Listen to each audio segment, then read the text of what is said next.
Comienza.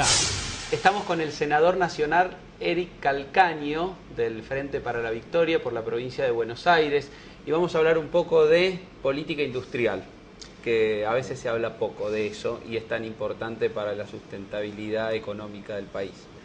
Sí, efectivamente. El problema con la política industrial es que muchas veces los industriales se han preocupado más por hacer que por explicar, lo cual está muy bien, porque qué mejor que industriales que hacen, que producen, que distribuyen, que consumen. Ahora, al mismo tiempo, y muchas veces nosotros nos enfrentamos en este gigantesco cambio cultural que va hacia una Argentina moderna, al tema de por qué una política industrial o por qué las máquinas herramientas son importantes.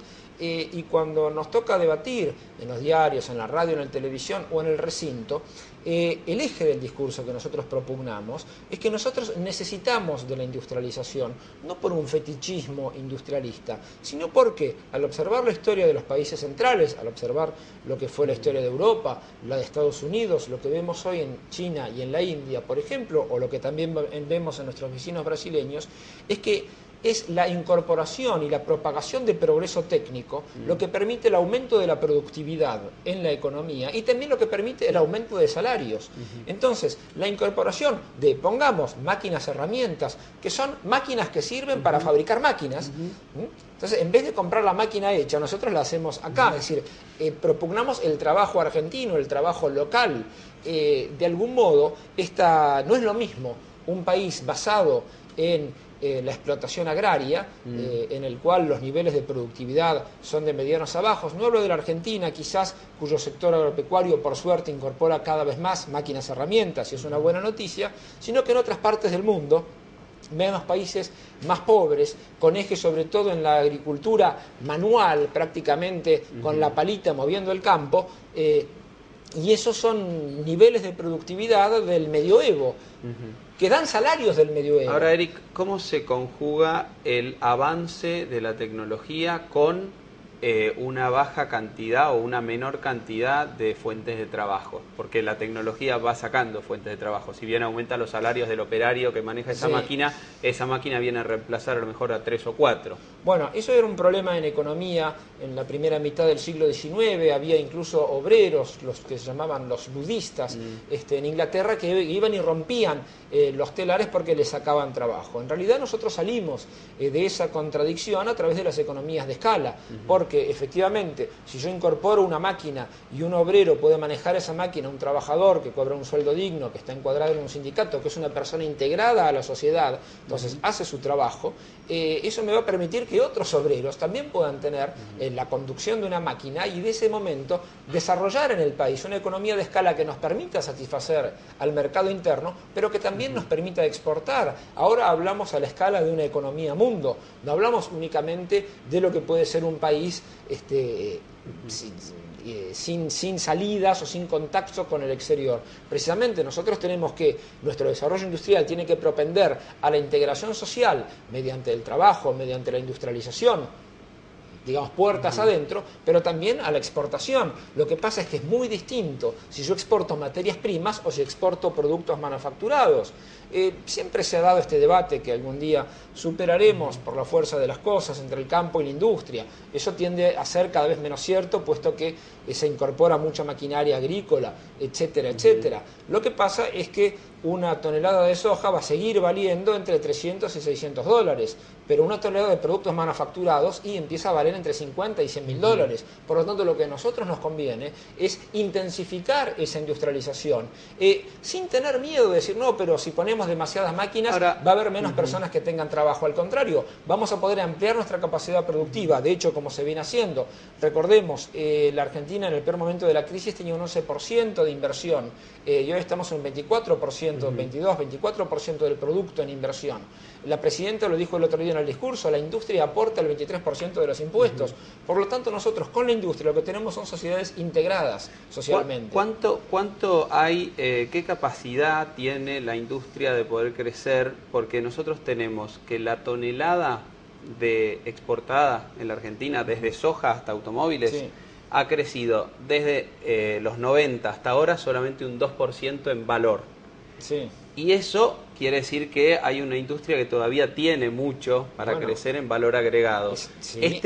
Ustedes, con el Frente para la Victoria, si continúan en el gobierno, ¿cómo van a seguir con este plan o con esta política industrial? ¿Van a cambiar algunas cosas? Y en ese contexto quiero que me hable del plan 2020. Bueno, a ver, son muchas preguntas. Son muchas, pero como habla bastante... No hay problema. La presidenta, en el discurso que inauguró las sesiones ordinarias aquí en el Congreso, dijo que por primera vez en el 2010 las exportaciones industriales habían superado las exportaciones agrícolas. Eso es importante, porque cuando uno ve lo que exporta China, lo que exporta la India, no son materias primas, son productos manufacturados. Al contrario, ellos son demandantes de materias primas. Tanto mejor que sean nuestras materias primas, que le podamos vender al mejor precio posible, porque además son de buena calidad. Pero nosotros tenemos que propender al desarrollo industrial. No es lo mismo vender el producto en bruto que el producto procesado. Eso lo sabe todo el mundo. Yo fui embajador en Francia.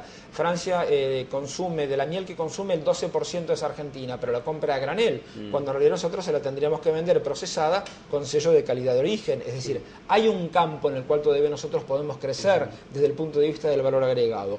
Luego, en la conformación de la política y en lo que usted decía de los foros de la Argentina 2020, me parece que recuperar una Argentina de mediano a largo plazo es recuperar la visión industrial, porque nosotros no pensamos en algo que tenga que ser la cosecha de este año únicamente, sino que estamos pensando en el perfil productivo que va a tener la Argentina. Yo tengo presentado una ley de industria naval, precisamente porque me parece que revitalizar los astilleros, que en su gran mayoría además están en la provincia de Buenos Aires, va a permitir aguas arriba y aguas abajo un efecto industrializador muy fuerte. Imagínense la cantidad de máquinas herramientas que vamos a necesitar para hacer buques que ojalá alguna vez puedan transportar también nuestra cosecha, como era en la época de Perón, que tenían que transportar el 50%. El tema de los foros me parece que es la metodología que nosotros usamos para construir resultados. Nosotros no creemos que el fin justifica los medios, pero sí creemos que el método determina el resultado. Del modo en el cual nosotros vamos creando una ley uno puede hacerla rápidamente, pero para que eso influya en la transformación de la realidad, lo que tiene que tener es un consenso, tiene que responder a una demanda social, y esa demanda social tiene que tener una interpretación política, esa política tiene que tener un marco legal, de ese modo aseguramos y damos previsibilidad. Construir un proyecto industrial, armar los foros, pensar en la Argentina 2020, es precisamente eso, hablar con los actores pertinentes de cada rubro, en el cual están las máquinas herramientas, como no, pero para ver cómo va a ser la Argentina. Hoy hemos recuperado la posibilidad de pensar en una Argentina a mediano y a largo plazo. Es una oportunidad que no podemos perder y es la chance, estamos orillando la posibilidad de ser un país desarrollado. Y ser un país desarrollado para la Argentina es un país industrial. Bueno, en la historia contemporánea argentina se los escuchó siempre a los industriales reclamando políticas de largo plazo. Sí. Siempre es como una frase hecha. Sí. Hoy en día, mirando hacia el futuro, ¿qué políticas de largo plazo había que tener que hoy no se tienen si hay que corregir algo de la política industrial que hoy existe en la Argentina? Bueno, en un sistema capitalista lo que es importante para el empresario son dos cosas: el crédito y que tenga una demanda. A nadie le interesa producir si sabe que sus productos no se van a vender. ¿Qué pasaba en los 90 cuando había una apertura de fronteras absoluta? ¿Y para qué voy a tratar de invertir o de producir o ponerme en un proceso riesgoso de inversión capitalista cuando no voy a tener una demanda efectiva? Entonces, lo primero que como Estado y como proyecto nosotros hacemos es proveer esa demanda efectiva a todos los sectores económicos. Luego, teniendo esa demanda, me parece que también hay que orientar el crédito, por ejemplo, como el Fondo del Bicentenario, hacia la posibilidad de que el empresario pueda tomar dinero y que pueda invertirlo en la creación, en la producción de bienes y servicios o de máquinas que sirven para hacer máquinas que presten esos bienes y esos servicios. Eso está ocurriendo. Y eso es lo que nosotros estamos trabajando permanentemente, primero con el tema de la demanda efectiva, porque de nuevo, si no hay gente que me compre el producto, ¿para qué lo voy a fabricar? Luego, es importante también, y eso también es un tema de debate político, toda la cuestión del crédito y toda la cuestión de, básicamente, cuando uno analiza cómo salió la Argentina de la crisis, va a ver que son los empresarios los que invirtieron sus propios dividendos. Bueno, el sistema bancario estaba en un terrible descalabro. Hoy que el sistema bancario ha vuelto a estar líquido y ha vuelto a ser sólido, bueno, nosotros tenemos instrumentos de política que se van ensamblando, pero de nuevo no es una cuestión instantánea del día a la mañana, sino que esto es una construcción. Nosotros, que somos militantes, pensamos que la política debe naturalmente orientarse hacia los actores de la industrialización para ver, para también... O sea, nosotros tenemos que rendir examen con todas las elecciones. Bueno, un industrial rendirá examen frente a sus accionistas o frente a la sociedad. Y en el examen del 2011, sí. Ustedes, ¿qué es lo que a los industriales los tranquilizaría en términos de poder importar y exportar, importar tecnología, lo que pasa con las licencias no automáticas? Sí. Este tipo de cosas que a veces han reclamado como políticas de más largo plazo para poder tener una tranquilidad. Sí, la tranquilidad se construye todos los días. No es una cuestión que uno diga, bueno, esto va a ser así. Cuando yo hablo de la demanda efectiva, cuando hablo del crédito, me parece que eso es lo importante. Luego, que nuestros empresarios no estén en desventaja con otros productos del mundo. Y eso evidentemente hace que nosotros tengamos que proteger nuestras industrias y el poder adquisitivo del pueblo argentino. Entonces, es ahí donde se plantea quizás la cuestión de las licencias no automáticas. Están abiertas las instancias de diálogo para que entre los actores económicos y,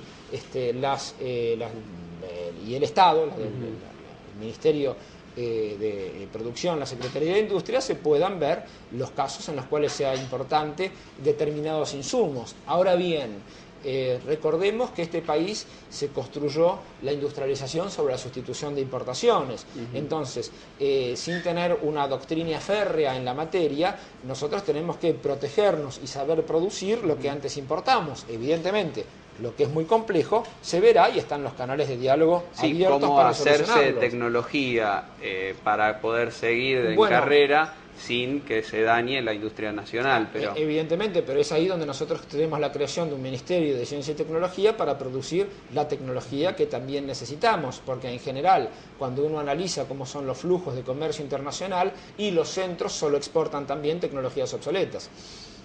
Gracias, Eric. No, tenemos que...